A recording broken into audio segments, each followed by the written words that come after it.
Hello guys, ako nga pala si Jonathan Serapin, probinsya ng vlogger sa Quezon Province, Aurora.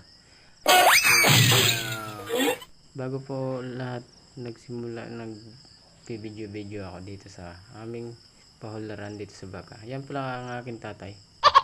Naghuli dito sa baka ng puti na yung baka na yun, yung maliit. Ang nanay niya po niyan guys ay namatay na guys. Sa aksidente na tumalon sa bangin, namatay. Ano yun dyan? Ngayon para hindi siya magkaabot sa maliit na baka, baka magsunod-sunod. Ngayon guys, nahuli na po namin. Grabe talaga guys yung paghuli namin. Takbo ng maliit na baka.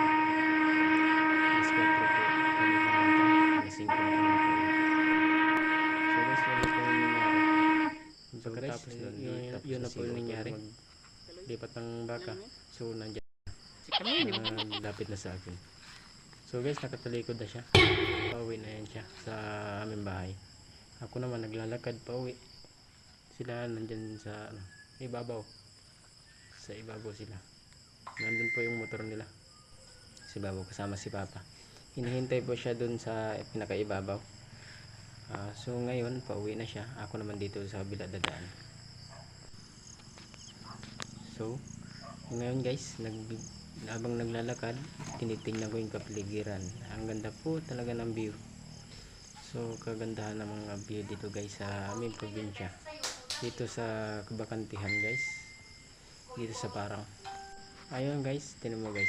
Ang ganda. Yan po talaga guys. Meron pa ako i-shoutout. So guys, shoutout nga pala sa may-ari ng Kabasanan dyan, nila Kuya Donat, sa aking pinsan. Maraming salamat sa pag-alaga sa aming baka, sa maliit na bisiro. So sa susunod na hindi nahuli na po namin yung baka. Maraming salamat din po sa inyo. So pauwi na po ako. Continue na po.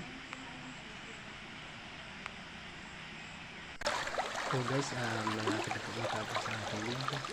At maraming salamat. Ngayon po yung agos ng dinadaanan kong ilog. Tawiran guys. Yan na po yung malapit na po akong makauwi sa amin. Yan na guys.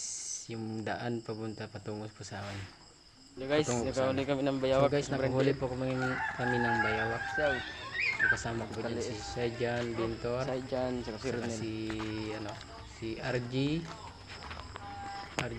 Meron kaming nahuli ng bayawak guys. Ako naman po yan naghahawak na. Ang maliit gani guys.